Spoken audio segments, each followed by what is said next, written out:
오늘 새벽에 함께 볼 말씀 잠언 14장 25절에서 27절까지 말씀 우리 한 목소리로 읽겠습니다.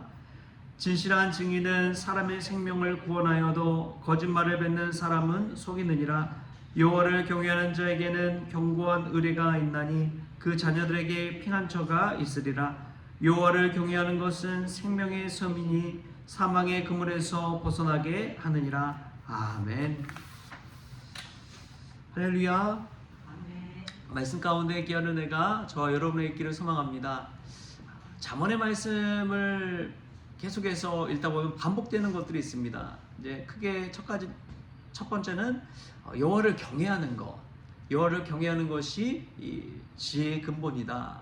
지혜다라고 이야기하는 것이고, 두 번째로는 정직에 대해서 되게 이야기하고 있습니다. 정직한 삶을 사는 사람이 의인의 삶을 산다. 그리고 안전한 삶을 산다.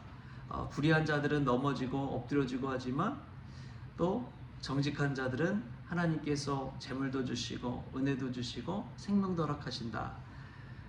그러한 이야기들을 계속 하고 있습니다. 오늘 또 반복되어져 나온 이야기지만 25절에 진실한 증인은 사람의 생명을 구원하여도 거짓말을 뱉는 사람은 속이느니라. 거짓은 오래가지 못하는 것이죠. 그러나 진실은 언젠가는 드러나기 마련입니다. 부활에 대해서도 이야기할 때 부활이 만약 거짓이라면 금방 다 탄로가 났을 거예요. 그리고 그 거짓말을 가지고 순교자가 될 수가 없습니다. 거짓을 가지고 어떻게 예수님을 모른 척하고 부인하고 도망쳤던 제자들이 순교자가 될 수 있겠습니까? 그 강력한 증거가 예수님께서 부활하셨다는 사실이지요. 그게 진실이기 때문에 그렇습니다. 목에 칼이 들어와도 이 거짓이면은 금방 탄로가 나잖아요. 근데 자기 목숨까지 바칠 정도로 진실하게 오히려 이스라엘을 떠나서 인도로 또 이집트로 로마로까지 가서 순교하면서까지 부활하신 예수님을 증거하는 것을 보면 부활이 참 진실이구나 라는 것을 알 수가 있습니다. 진실은 힘이 있습니다. 그 누구도 꺾을 수 없는 힘이 있는 것이죠. 우리가 정직하게 하나님 앞에 믿음 생활할 때 그 안에서도 경건의 능력이 나타날 줄 믿습니다. 오늘 또 말씀에 이제 계속해서 반복되어져 나오는 것이 여호와를 경외하는 자에게는 견고한 의뢰가 있나니, 여호와를 경외하는 것은 생명의 셈이니라고 이야기합니다. 구약에서 보면은 이제 신명기 말씀에 보면은 이스라엘에게 모세가 남겨준 그 율법의 말씀이잖아요. 거기에 보면 여호와를 경외하라는 말씀이 나옵니다. 신명기서 17장 19절 20절 말씀.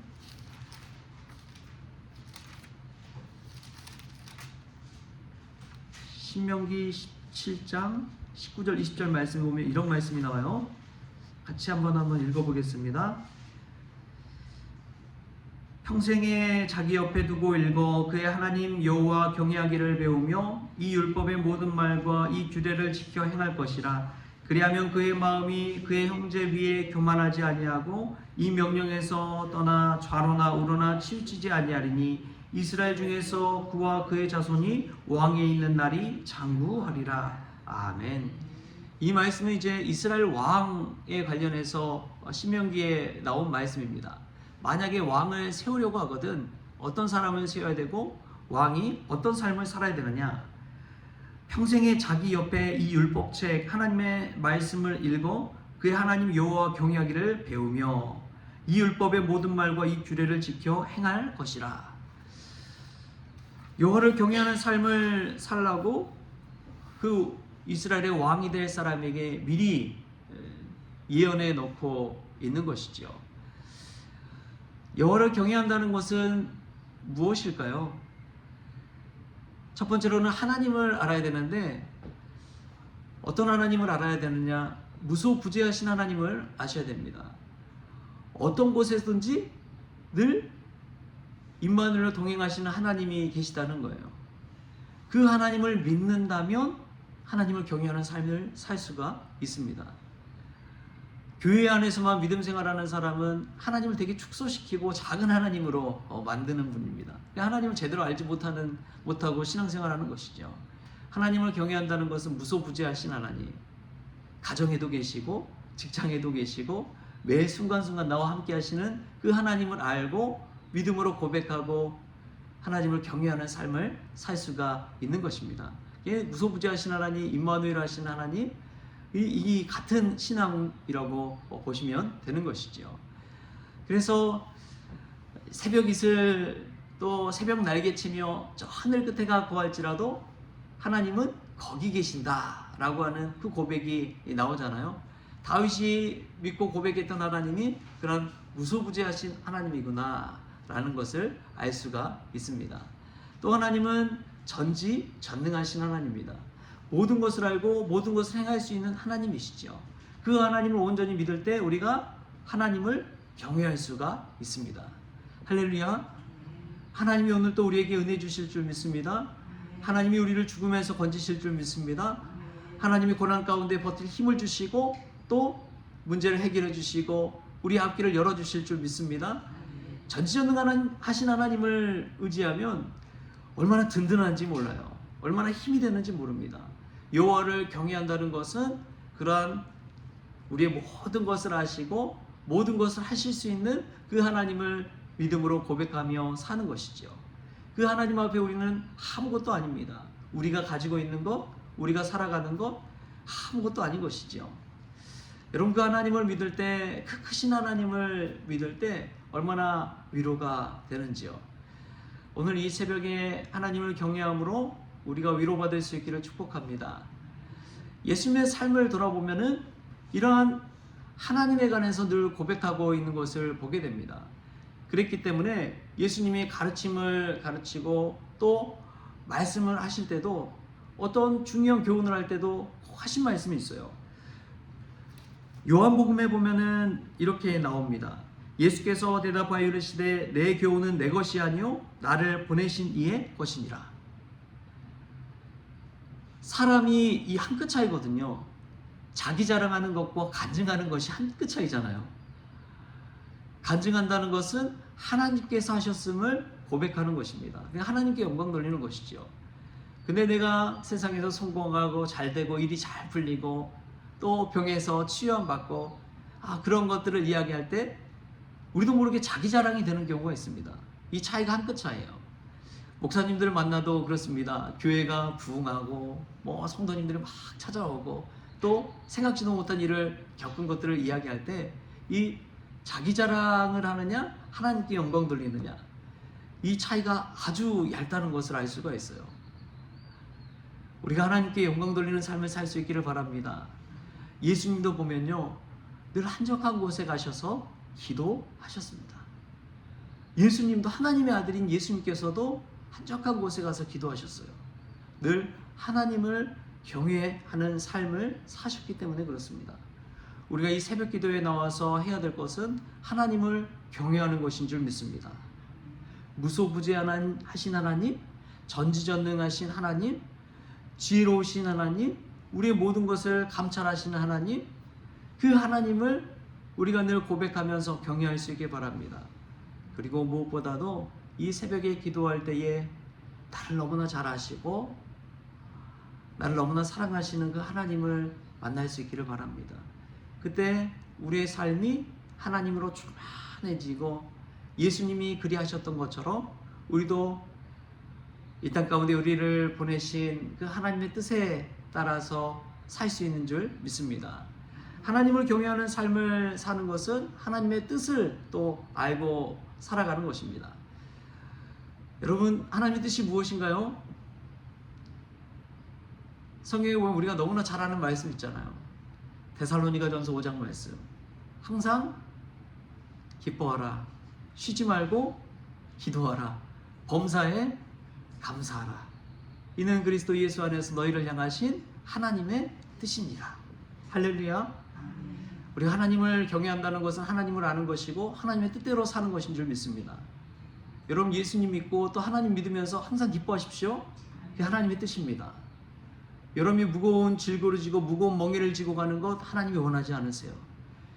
여러분이 기뻐하는 것을 하나님이 원하십니다. 우리가 자녀를 낳아보면 하나님 아버지의 뜻을 조금 알게 되잖아요. 자녀들 기뻐하면 우리가 기뻐요, 안 기뻐요? 자녀들 행복하면 우리가 행복해요, 안 행복해요? 자녀들이 잘 되면 마치 내가 잘 된 것처럼 막 다 이야기하고 동네방네 떠들고 다니잖아요. 저도 이 자녀들 잘 되는 것을 보면은 그냥 가만히 있지 못하는 것 같아요. 예전에도 이 과학 발명품 제출하는데 우리 둘째 셋째가 은상 동상 타니까 막 나도 모르게 막 말씀 중에 하나님께서 은혜 주셔가지고 우리 아이들 상 탔다고 막 이야기하고. 여러분, 하나님은 우리가 기뻐하시기를 원하십니다. 여러분, 하나님 믿으면서 늘 기뻐하십시오. 그 기뻐할 수 있는 그 비결은 범사에 감사하는 것입니다. 작은 일에, 아주 사소한 일에 감사하는 거예요. 오늘 또 새벽기도 내가 잠 안 자고 나와서 기도하는 거 감사하십시오. 아주 작은 것이지만 감사할 줄 알아야 됩니다. 또 그리고 우리가 얼굴 맞대고 웃으면서 하나님의 말씀 들을 수 있는 것도 감사하십시오. 또 이렇게 좋은 교회에서 신앙생활 할 수 있는 것도 감사하십시오. 저도 교회 이렇게 늘 돌아보면 교회가 정말 아름다워요. 벚꽃이 지고 나니까 이제 또 철쭉꽃이 피고 있잖아요. 철쭉이 또 지고 나면 5월에 저희는 또 장미꽃이 핍니다. 이 교회를 보니까 얼마나 감사한지요. 여러분, 이러한 교회에서 신앙생활 할 수 있는 것도 감사하시고, 매일매일 나와서 하나님의 말씀, 성경 말씀 들을 수 있는 것도 감사하시고, 또 돌아가면 맛있는 밥을 먹고 또 가족들 볼 수 있다는 것에 감사하시고. 할렐루야. 우리가 이 하나님의 뜻대로 살 때 하나님을 경외하는 삶을 살게 되는 줄 믿습니다. 오늘 말씀 기억하십시오. 27절 말씀 우리 한 번 더 같이 읽겠습니다. 27절 말씀 시작. 여호와를 경외하는 것은 생명의 셈이니 사망의 그물에서 벗어나게 하느니라. 아멘. 늘 죽을 것을 고민하면서 두려워하면서 사는 사람이 있습니다. 그런 사람들은 오늘 하루 주신 그 생명을 두려움 가운데 허비해 버리는 것이죠. 그러나 여호와를 경외하며 나와 함께 하신 하나님을 믿으며 든든하게 이 신뢰 가운데 사는 사람은 오늘 하루 생명의 샘을 얻게 되는 줄 믿습니다. 오늘 하루 하나님과 동행하면서 기쁨의 삶을 살 수 있기를 축복합니다. 하나님과 동행하면서 행복한 삶을 살 수 있길 바랍니다. 하나님 뜻 안에 구하시면서 하나님을 경외하는 저와 여러분 될 수 있기를 주신 예수님의 이름으로 축원합니다. 기도하시겠습니다. 주신 하나님 감사합니다. 여호와를 경외한 것이 생명의 샘이라고 하였사오니 오늘 또 하나님이 무소부지하시고 전지전능하신 하나님이라는 것을 알고 믿게 하여 주옵소서. 뿐만 아니라 하나님의 뜻을 그대로 실천할 수 있는 저희들 되기를 원합니다. 항상 기뻐하고 범사에 감사하고 또 쉬지 말고 기도하는 그러한 뜻을 행하며 하나님 안에 살게 하여 주옵소서. 오늘도 그런 지혜로운 성도들 되게 하여 주실 줄 믿사옵고 거룩하신 예수님의 이름으로 기도하옵나이다. 아멘. 우리 주님이 가르치는 기도로 오늘 새벽 기도를 마치겠습니다. 하늘에 계신 우리 아버지여, 이름이 거룩히 여김을 받으시오며 나라가 임하시오며 뜻이 하늘에서 이루어진 것 같이 땅에서도 이루어지이다. 오늘 우리에게 일용할 양식을 주시옵고 우리가 우리에게 죄진 자를 사하여 준 것 같이 우리 죄를 사하여 주시옵고 우리를 시험에 들게 하지 마시옵고 다만 악에서 구하시옵소서. 나라와 권세와 영광이 아버지께 영원히 있사옵나이다. 아멘.